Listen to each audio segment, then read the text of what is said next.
சத்யா சொன்ன பாயிண்ட் கூட கரெக்ட் தான் மாமா. இப்ப நீங்க என்ன பண்ணலான்னு இருக்கீங்க? பண்றதுக்கு என்ன இருக்கு? நாம போற வழியில கல் இருந்தாலும் முள்ளு இருந்தாலும் தூக்கி போட்டு போய்கிட்டே இருக்கணும். அந்த மித்ரா கல்லும் இல்ல முள்ளும் இல்ல. அதையும் தாண்டி அவன் ஒரு மிகப்பெரிய மலையா இருக்கான். அதை வெடிச்சு சதற வைக்கிற வரைக்கும் நமக்கு வழி கிடைக்காது. கரெக்டா சொன்னீங்க மாமா. இப்ப நம்ம வழியில இருந்து மித்ராவை எப்படி ஓரமா ஒதுக்கணும்னு யோசிக்கணும். அவனை ஒதுக்கிட்டா அந்த பாரத் டவுன்ஷிப் ப்ராஜெக்ட நமக்கு எப்படி சொந்தமாக்கிக்கணும்னு யோசிக்கணும். நல்லாதான் இருக்கு. ஆனா எப்படி? இங்க பாரு ஜானு, நீ என் அம்மா மேல இருக்கிற கோவத்திலையும் என் ஃபேமிலி மேல இருக்கிற வெறுப்பாலையும் என்ன வேண்டான்னு சொல்றேன்னு புரியுது. ஆனா இந்த காரணம் நம்ம வாழ்க்கையோட விதிய மாத்தணும்னு எனக்கு சத்தியமா தோணல. இந்த மாதிரி காரணங்களுக்கு அடிபடைஞ்சு நம்ம வழிகளை மாத்திக்கணும்னு நினைச்சா நான் ஒத்துக்க மாட்டேன். அதனாலதான் நம்ம காதலை பத்தி நான் அன்னிக்கிட்ட சொல்லிடலான்னு முடிவு பண்ணிட்டேன். அக்கா கிட்ட நீ சொல்லக்கூடாதுன்னு என் மேல சத்தியம் வாங்கியிருக்க, மறந்துட்டியா? நீ வாங்கின சத்தியத்துக்கும் நான் பண்ண சத்தியத்துக்கும் அர்த்தம் இருந்தா நான் அதுக்கு கட்டுப்பட்டிருப்பேன். ஆனா அந்த வார்த்தைக்கு அர்த்தமே இல்லை. உன் ஆசையில நியாயமே இல்லை. அதனாலதான் அந்த சத்தியத்தை மதிச்சு எந்த பயனும் இல்லை. கூடிய சீக்கிரமே நம்ம காதலை பத்தி நான் அன்னிக்கிட்ட சொல்லதான் போறேன். Bye. Hey Vivek, Vivek please. Hey Vivek please, நான் சொல்றத கேளு. நில்லு விவேக். விவேக், ஏற்கனவே அக்காவை சுத்தி ஏகப்பட்ட பிரச்சனைகள் ஒண்ணு பின்னாடி ஒண்ணு வந்துகிட்டே இருக்கு. அக்கா கர்ப்பமா இல்லைன்ற விஷயம் இன்னைக்கோ நாளைக்கோ யாருக்காவது தெரிஞ்சதுன்னா அதால ஏற்படக்கூடிய விளைவுகள் வாழ்க்கையை எப்படி புரட்டி போடும் நினைச்சாலே பயமா இருக்கு. இந்த மாதிரி சமயத்துல இந்த விவேக் தேவையில்லாத விஷயங்கள் எல்லாம் எதுக்கு இழுக்கிறான்? மறுபடியும் அக்காவுக்கு எதுக்கு தேவையில்லாத பிரச்சனையை கொடுக்க நினைக்கிறான்? இப்ப என்ன பண்றது? நாளைக்கு ஜானுவும் இங்க இருந்தா நல்லா இருந்திருக்கும். எல்லாரோட சேர்ந்து அவளும் ஹோலி கொண்டாடி இருப்பா. ஒவ்வொருத்தரோட பாயிண்ட் ஆஃப் வியூல ஒவ்வொரு மாதிரி செலிப்ரேஷன் நடக்கலாம். ஆனா யாருக்குமே மறக்க முடியாத மாதிரியான செலிப்ரேஷனா நாளைக்கு இருக்க போகுது.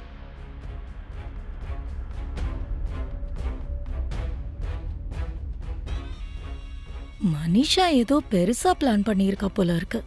அது என்ன மாதிரி இருக்க போகுது, யார் தலையில விடிய போகுதுன்னு பாக்கணும். மித்ரா, நாளைக்கு ஆபீஸ் இருக்கு, அது இருக்கு, இது இருக்குன்னு நீ கதெல்லாம் சொல்லக்கூடாது, சரியா? நாளைக்கு நீயும் எல்லாரோட சேர்ந்து இந்த செலிப்ரேஷனை கொண்டாடிதான் ஆகணும். ஷோர் மனிஷா. நான் இல்லாம நீங்க மட்டும் ஃபெஸ்டிவலை செலிப்ரேட் பண்ணுவீங்களா? மனிஷா ஹோலி செலிப்ரேஷனுக்காக இவ்ளோ பெருசா அக்கறை எடுத்துக்கிறான்னா அவ மைண்ட்லயும் மனசுலயும் ஏதோ பெரிய ஒரு பிளான் இருக்கும்னு நினைக்கிறேன். அதை என்னன்னு கண்டுபிடிக்கணும். சரி சரி, இந்த கலர்ஃபுல் ஃபெஸ்டிவலை கொண்டாடுறதுக்கு எல்லாரும் நாளைக்கு ஒயிட் பேப்பர் மாதிரி ரெடி ஆகணும்.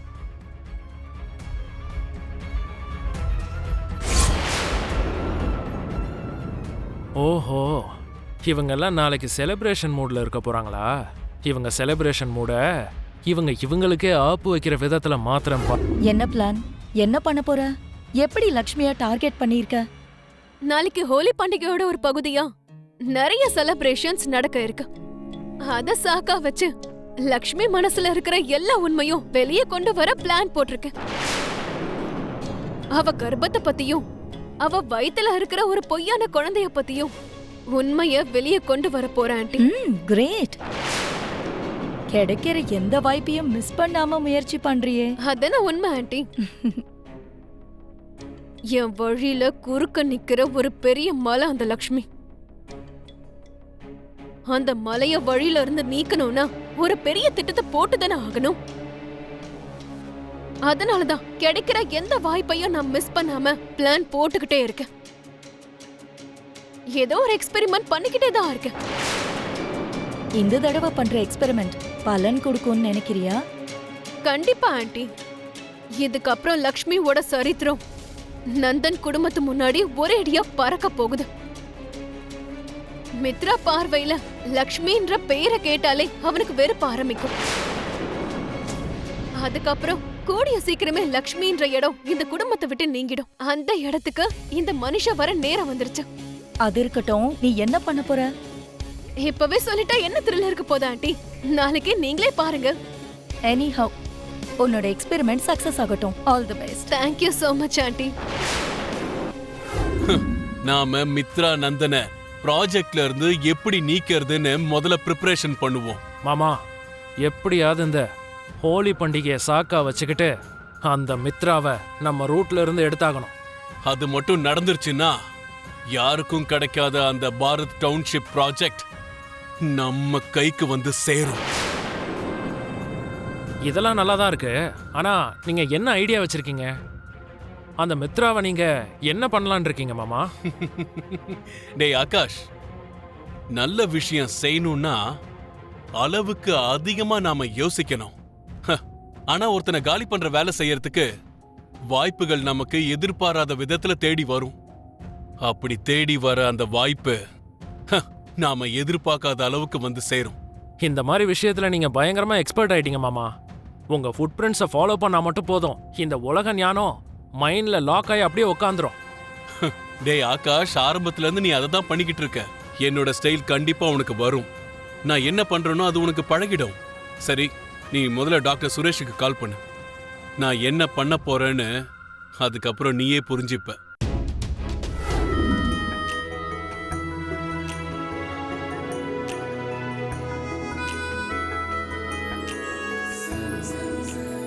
ராகுவோட கேது சேர்ந்து இருக்கிற மாதிரி உங்க மருமக ஜாதகத்தோட சேர்த்து அவ வயித்துல வளர்ற குழந்தையோட ஜாதகத்தோட சக்தியும் சேரப்போகுது. அந்த 2 ஜாதகங்களும் 2 விஷப்பாம்பு மாதிரி மித்ராவோட உயிரை முழுங்கறதுக்காக காத்துக்கிட்டு இருக்கு.